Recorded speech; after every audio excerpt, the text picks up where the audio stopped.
I'd never been to a game until I went to the Jets game recently. It was kind of funny though. I got a roommate back home who he'd been working in Denver for a while, so he became a bit of an Avs fan. Okay. So we had a little bit of a rivalry going in there in playoffs. Dalton Schoen, you're telling me you took in a little bit of Winnipeg Jets hockey this year. Yeah, no, I did. The team did a great job. They put me, who else was in it? Dembski, Willie, and Tanner. We were in a suite for the game. It was a great game. They won. It was 3-3, went to overtime. They won in overtime. Awesome game. Kind of got me into the sport, man. I had a great time, so I started tuning into a bunch of games. And then, yeah, obviously it didn't end well for them, but it was a fun season to be tuned into. Yeah. Well, for a kid that grows up in a suburb of Kansas City, you were in the Kansas side in Overland Park, but it's in the same state that has an NHL team in St. Louis, in Missouri. So what did you know of hockey before you came to Canada? I did not know a ton just because it's not super popular to play for kids in my area. And then, yeah, with the closest team being in St. Louis, I'd never been to a game until I went to the Jets game recently. It was kind of funny, though. I got a roommate back home who he'd been working in Denver for a while, so he became a bit of an Avs fan. Okay. So we had a little bit of a rivalry going in there in playoffs, and then it didn't go well for me. But it's been fun to get into and kind of see a new sport because I'm just a sports fan in general. So. Yeah. Well, you were playing basketball, baseball a lot when you were growing up. Do you think you could have been a good hockey player? I don't think so, no. I've only ever ice skated one time, and it did not go well. And like you kind of just said, my schedule was full enough with football, basketball, and baseball. I remember one year I was on 3 different basketball teams alone in the winter. But, I mean, again, I just love sports growing up, love to compete, and still do, obviously. So, yeah, my schedule was a little full. You get to any Sea-Bears games? I know I've seen a lot of guys. I don't know if I've seen you there. I went to one. I think it was that playoff game. It was after we played BC here at home, I think. And the team, again, hooked us up with the kind of behind-the-court seating area and with some food and stuff like that. Had a really good time. Loved the game. I've already talked to Dembski and Willie. Going to try to definitely get out there and hit up a bunch more games because it was a really fun atmosphere. I was really impressed. Yeah. All right, let's talk about the game that everyone knows and appreciates you for, and that's gridiron football. How does it feel, coming to Canada for a third year?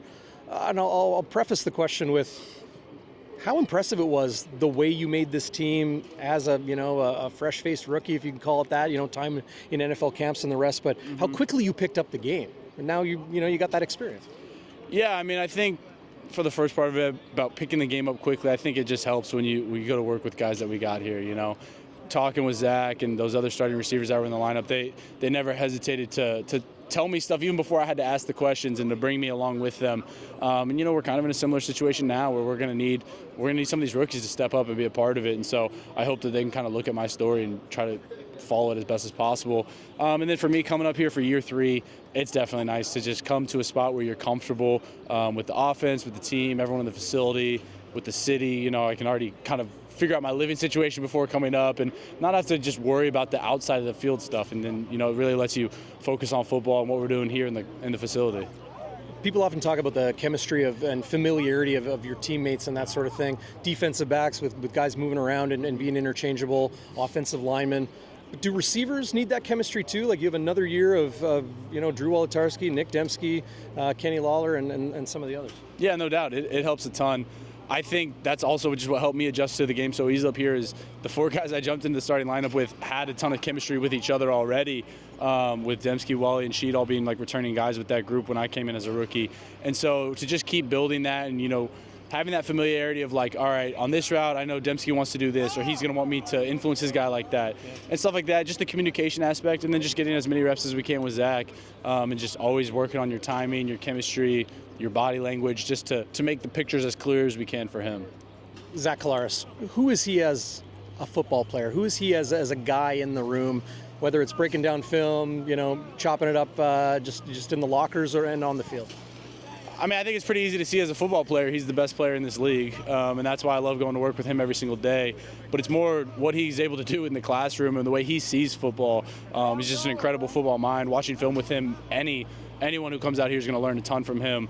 And then obviously it doesn't even need to be said, he's a better dude too. So you just talk to him about life or whatever, he's going to care more about you as a person than he does as a football player. And I think that sentiment is kind of across this whole team, and I think that's why we've been able to have success is when your teammates truly care about you, and it allows you to have more of that chemistry and that play well together on the field. If that makes How sense. dangerous can this offense be with, another year of that continuity? Buck Pierce, continuing to add and tweak the playbook, and the worst kept secret, I like to say, in the CFL is the addition of someone like Chris Streveler that can do so many different things.